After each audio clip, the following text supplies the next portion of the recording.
The internet feels distributed, but power is centralized.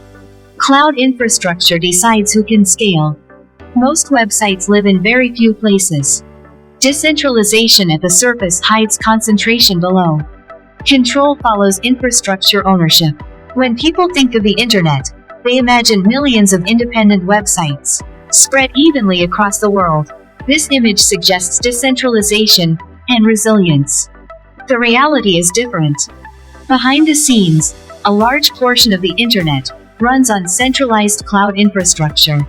Here is the first critical statistic. More than 65 to 70% of global web traffic is hosted on infrastructure controlled by just 3 major cloud providers. These providers operate vast networks of data centers, private fiber links, and proprietary management systems. This concentration did not happen accidentally. Cloud computing solved real problems. It reduced costs, simplified scaling, and allowed startups to launch globally without owning physical servers. But convenience came with a trade-off. When services move into the cloud, they also move into shared dependency. Outages at a single cloud region have repeatedly disrupted thousands of unrelated websites. At the same time, this is not theoretical. Documented incidents have taken large portions of the internet offline for hours. Cloud providers also control performance characteristics. They decide where data is stored, how traffic is routed internally, and which services receive priority access to advanced features. Customers choose configurations, but the underlying system is not neutral.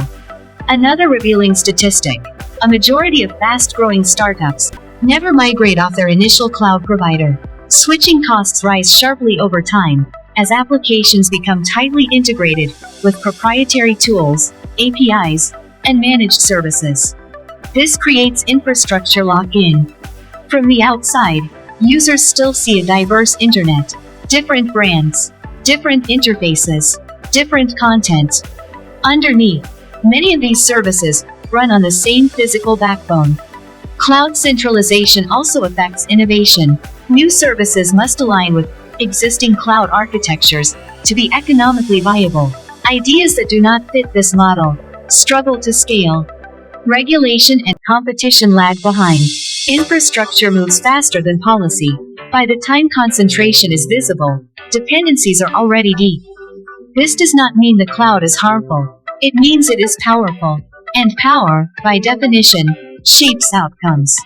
The internet feels decentralized because access is broad, but execution is concentrated.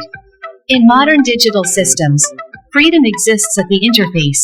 Control lives in the infrastructure.